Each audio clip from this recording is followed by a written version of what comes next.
Hello friends, मैं हूं are के इंडियन और आप देख रहे हैं आर के इंडियन लर्निंग हब। दोस्तों, कल हमने पॉलिटिकल साइंस के फर्स्ट चैप्टर दो ध्रुवता का अंत की चर्चा किया था, जिसमें मैंने पहला टॉपिक बढ़ाया था बोल्शेविक क्रांति।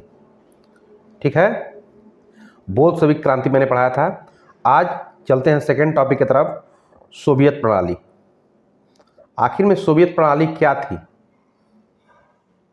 यह कैसे एक विचारधारा का उदय कर दी, तो उसी के बारे में आज जानते हैं। तो चलिए दोस्तों,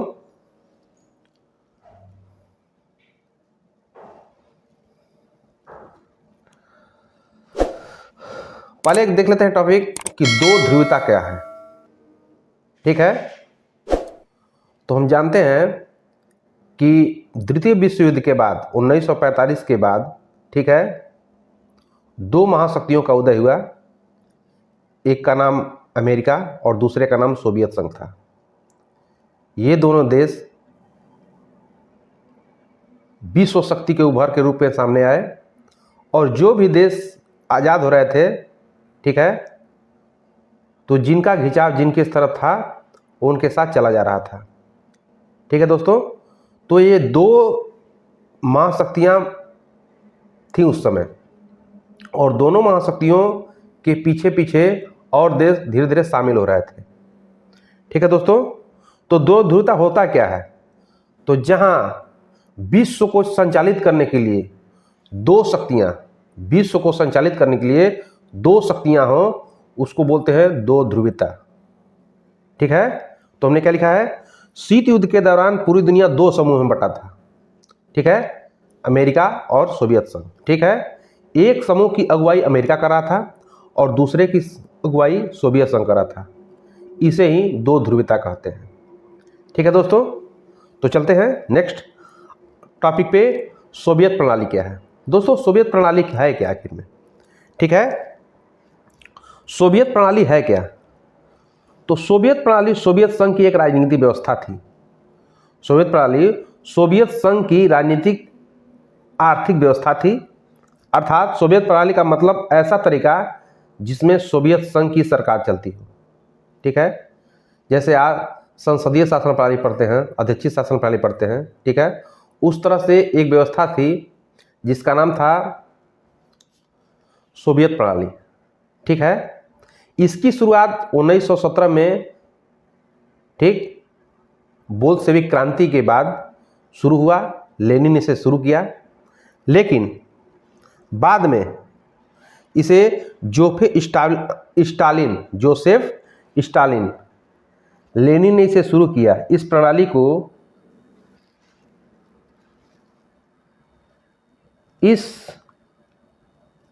को लेनिन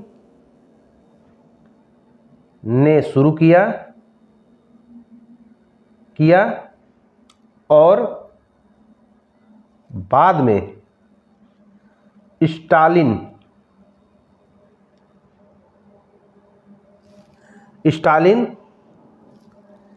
के समय यह पूरी तरीके से लागू हो गई। ठीक है, ठीक, तो सोवियत प्रणाली है क्या आखिर में? ठीक है, तो सोवियत प्रणाली एक राजनीतिक आर्थिक व्यवस्था थी जिससे सोवियत संघ की सरकार चलती थी। ठीक है, इसमें सरकार ही सबकी मालिक होती थी। ठीक है, इसमें सरकार ही सबकी मालिक होती थी। ठीक है, जमीन, फैक्ट्री, दुकान सब सरकार की थी। इसमें मतलब सब कुछ किसके हाथ में था? सरकार के हाथ में। ठीक है, मतलब उत्पादन के साधनों पर सरकार का नियंत्रण था। ठीक है, यही तो सामाजिक व्यवस्था है। उत्पादन के साधनों पर किसका नियंत्रण था? सरकार का नियंत्रण था। ठीक है, ठीक, तीसरा टॉपिक, निजी संपत्ति की अनुमति किसी मजदूर को नहीं थी। मतलब निजी संपत्ति, कोई सोचे मैं इतना पैसा कमा के रख लूंगा, तो ऐसा नहीं था। ठीक है, निजी संपत्ति किसकी थी? सरकार की ही थी। ठीक है, देश को चलाने का काम मजदूर और किसानों की समितियां या सोवियत करती थी। जो देश को चलाने का काम होता था वो मजदूर या सोवियत समितियां ही करती थी। ठीक है, यहाँ पर सिर्फ एक ही पार्टी था, ठीक, कम्युनिस्ट पार्टी। ठीक, हम लोग जिसमें इस समय हम लोग हैं बहुदलीय व्यवस्था है, कांग्रेस है, बीजेपी है, आरजेडी है, जेडीयू है, बहुत सी पार्टियां हैं। ठीक है, लेकिन सोवियत प्रणाली में सिर्फ एक ही पार्टी थी जिसका नाम था कम्युनिस्ट पार्टी। ठीक है, यहाँ ना बोलने की आज़ादी थी ना कुछ करने की आज़ादी थी, सब सरकार ही सर्वे सर्वा था। ठीक है, तो यहाँ पर ना बोलने की आज़ादी थी न चलने की आज़ादी थी। यह पूरी तरह साम्यवाद पर आधारित थी। किस पे आधारित थी? साम्यवाद पे। साम्यवाद क्या था? उत्पादन के साधनों पर सरकार का नियंत्रण ही क्या है? साम्यवाद है। उत्पादन के साधनों पर सरकार का नियंत्रण क्या है? साम्यवाद है। ठीक, सरकार सभी लोगों को पढ़ाई कराती थी, इलाज देने की कोशिश करती थी, मतलब जो भी करती थी क्या करती थी? सरकार। जैसे सरकारी अस्पताल है तो जिसको भी जरूरत था तो सरकारी अस्पताल बना दिया, उसमें जाना इलाज करने के लिए। पढ़ाई करना है तो सरकारी विद्यालय में पढ़ाई करना है। इसमें जैसे प्राइवेट विद्यालय हम लोग सरकारी मन नहीं किया तो हम लोग चले जा रहे हैं पढ़ने, किस में? हम लोग चले जा रहे हैं पढ़ने प्राइवेट विद्यालय में, लेकिन वैसा नहीं था। ठीक है, सोवियत प्रणाली में क्या था कि पढ़ाई करना है, ठीक, पढ़ाई करना है तो सरकारी विद्यालय में ही पढ़ाई करना है। अगर आपकी हेल्थ खराब हो गई, ठीक है, तो अस्पताल जाना है तो सरकारी अस्पताल ही आपको जाना है। ठीक है, तो सब कुछ किसके अधीन था? सरकार के अधीन था। नेक्स्ट, यह व्यवस्था कब से कब चली? 1917 बोल्शेविक क्रांति के बाद 1917 से लेके जब तक सोवियत संघ का विघटन नहीं हो गया तब तक व्यवस्था चली।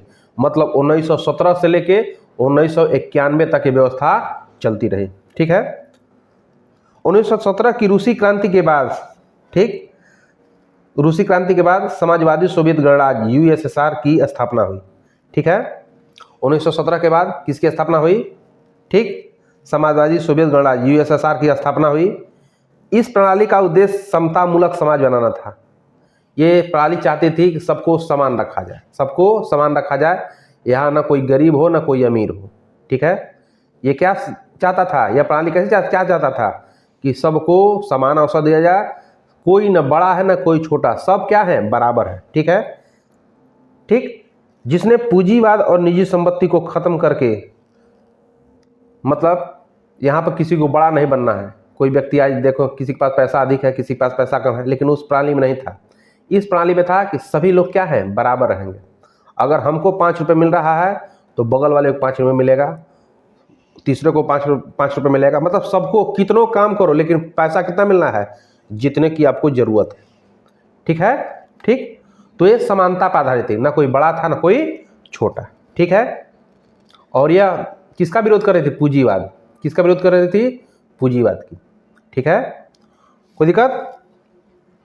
आइए अब देखते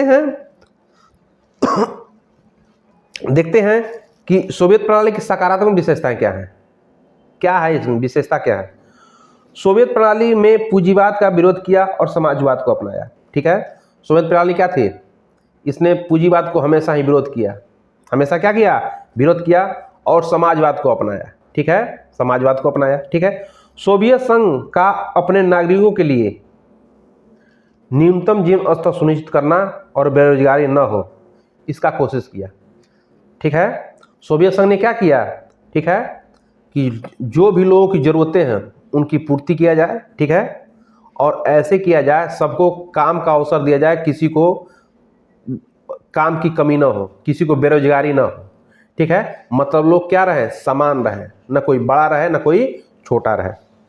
ठीक है, मैं कब से कह रहा हूँ कि भूमि और उत्पादन के साधनों पर किसका नियंत्रण था? सरकार का नियंत्रण था। कोई सोचे कि मेरे पास, इसमें देखते हैं कोई कहता है कि मेरे पास 50 बीघा जमीन है, 100 बीघा जमीन है, लेकिन उस सोवियत प्रणाली में नहीं था। सोवियत प्रणाली में यह था कि भूमि और उत्पादन के साधनों पर सबका किसका नियंत्रण था? सब किसका था? सरकार का था। A to Z सबका क्या था? सरकार ही मालिक थी। ठीक है, हम जानते हैं कि खाली कम्युनिस्ट पार्टी ही वहाँ पे एक ही दल था। कौन दल? कम्युनिस्ट पार्टी था। ठीक है। सोवियत प्रणाली ने सोवियत संघ का घरेलू सामान उत्पादन क्षमता काफ़ी उन्नत हो गई। ठीक है। लोग जब मिलकर काम करेंगे तो कोई भी प्रोडक्ट, कोई भी उत्पादन क्षमता अधिक हो जाएगा। ठीक है। ठीक। तो दोस्तों ये था। ठीक।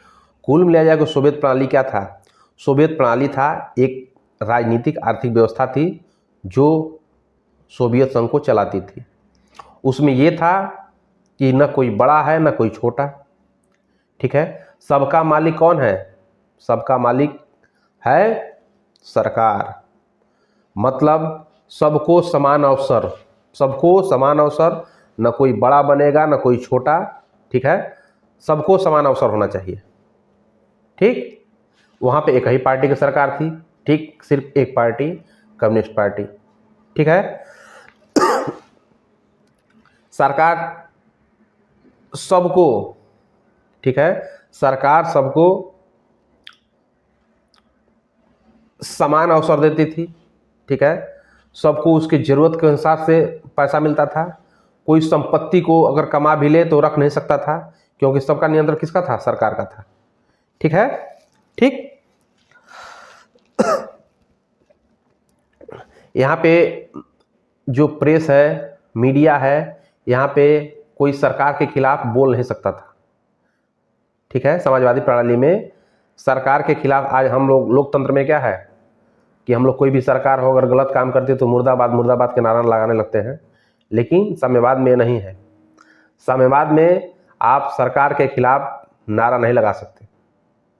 ठीक है। जैसे इसमें वर्तमान में चीन में है। चीन में जनवादी लोकतंत्र है। वहाँ पे जैसे यहाँ पे है उसमें था, वहाँ पे भी है, कम्युनिस्ट पार्टी की सरकार है। ठीक है। कम्युनिस्ट पार्टी की सरकार है। कोई भी अपने सरकार से सवाल नहीं पूछ सकता है। कोई भी व्यक्ति सरकार के सवाल नहीं पूछ सकता है और न सरकार के खिलाफ गलत छाप सकता है। जैसे हम लोग सरकार की कोई चीज़ पसंद नहीं आई तो हम लोग गलत बोल देते हैं, लेकिन वहाँ पे बोलना अलाउ नहीं है, नहीं सरकार आपको पकड़ के तुरंत जेल में डाल देगी। ठीक है। ये होता है। ठीक। तो दोस्तों ये रहा सोवियत प्रणाली। ठीक है दोस्तों, आइए हम बर्लिन की दीवार पर चर्चा करते हैं। बर्लिन की दीवार पे। ठीक है दोस्तों, बर्लिन की दीवार। ठीक। आखिर में बर्लिन की दीवार क्यों बनी? कारण क्या था बर्लिन की दीवार बनने का? ठीक है। तो आइए देखते हैं। बर्लिन की दीवार 13 अगस्त 1961 को बनाई गई। कब बनाई गई? 13 अगस्त 1961 को बनाई गई, जिसके बनाने का निम्न कारण थे। ठीक है। जैसे ये बर्लिन है, ये बर्लिन है दोस्तों। ठीक। ये बर्लिन है।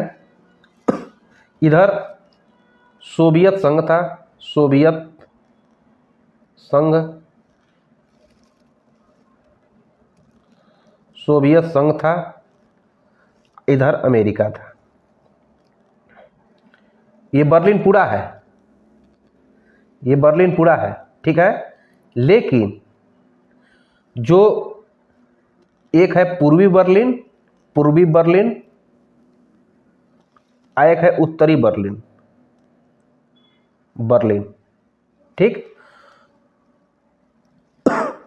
तो उत्तरी बर्लिन में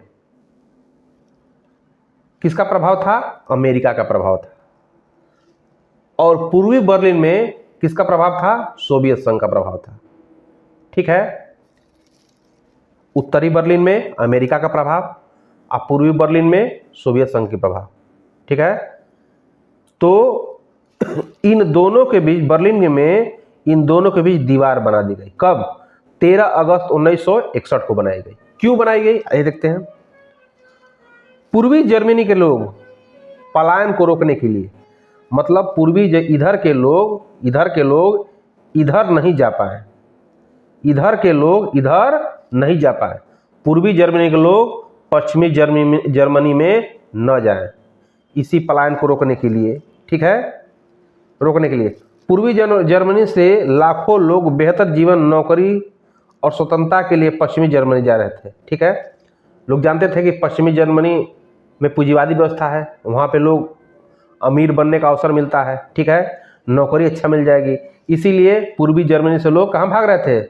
उत्तरी जर्मनी में, ठीक है, उत्तरी बर्लिन में लोग भाग रहे थे। ठीक, तो पूर्वी जर्मनी से लाखों लोग बेहतर जीवन शैली, यहाँ पर शैली लिख लिया गया है, टाइप गलत हो गया है, जीवन शैली है, जीवन शैली, नौकरी और स्वतंत्रता के लिए पश्चिमी जर्मनी जा रहे थे, ठीक है, जिनसे पूर्वी जर्मनी की अर्थव्यवस्था और प्रशासन कमजोर हो रहा था, ठीक है। ठीक, अगर मान लीजिए इधर के लोग इधर चले गए, इधर के लोग इधर चले गए, तो प्रशासन में दिक्कत होगा, ठीक है। इसीलिए इनको रोकने के लिए क्या कर दिया गया? बर्लिन की दीवार बनाई गई। आगे देखते हैं, पूंजीवाद को प्रभाव को रोकने के लिए, ठीक है, पूंजीवाद को प्रभाव को रोकने के लिए पश्चिमी जर्मनी में पूंजीवादी व्यवस्था थी, ठीक है। पश्चिमी जर्मनी में अमेरिका था, किसका हिस्सा था? पूंजीवाद का। तो पूंजीवाद का प्रकोप था इधर पश्चिमी जर्मनी में, ठीक है। तो पश्चिमी जर्मनी में पूंजीवादी व्यवस्था थी जो पूर्वी जर्मनी के लोगों को आकर्षित कर रही थी, ठीक है। इधर पूंजीवादी व्यवस्था के, इधर जो पूर्वी जर्मनी के लोग थे पूंजीवादी व्यवस्था को देख के इधर भागने की कोशिश कर रहे थे उत्तरी जर्मनी की तरफ, सॉरी उत्तरी बर्लिन की तरफ, ठीक है, इधर भागने की कोशिश कर रहे थे, ठीक है। गलती से जर्मनी बोला जा रहा है दोस्तों, उसके लिए सॉरी, ठीक है। तो जा रहे थे, इससे पूर्वी जर्मनी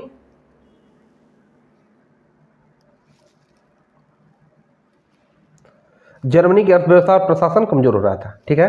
आगे देखते हैं दोस्तों, पूंजीवाद के प्रभाव को रोकने के लिए पश्चिमी जर्मनी में पूंजीवादी व्यवस्था थी जो पूर्वी जर्मनी के लोग को आकर्षित कर रही थी। पूर्वी जर्मनी की सरकार इससे अपने सिस्टम के लिए खतरा मानती थी, ठीक है। नेक्स्ट, शीत युद्ध के प्रभाव, शीत युद्ध का प्रभाव, ठीक है। यह दीवार अमेरिका और सोवियत संघ के बीच चल रहे शीत युद्ध के प्रतीक थी, ठीक है। बर्लिन शहर दो गुटों में बट गया था, ठीक।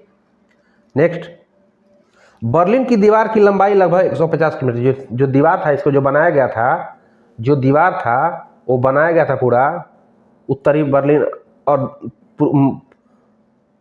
पश्चिमी बर्लिन और पूर्वी बर्लिन, तो इसकी जो लंबाई थी वो कितना थी? 150 किलोमीटर थी, 150 किलोमीटर थी, ठीक है। यह दीवार 1961 में बना और 28 वर्षों तक खड़ा रहा। कितना वर्षों तक? 28 वर्षों तक खड़ा रहा, और 9 दिसंबर 1989 को, ठीक है, जनता ही द्वारा इसे क्या कर दिया गया? गिरा दिया गया। क्या कर दिया गया? गिरा गया। और 1991 में क्या? सोवियत संघ का विघटन हो गया, तो ऐसे ही खत्म हो गया, ठीक है। तो ये रहा हमारा बर्लिन की दीवार।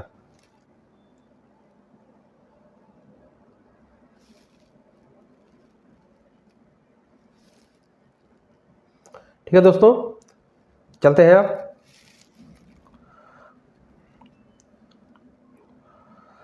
देखते हो दोस्तों, नेक्स्ट,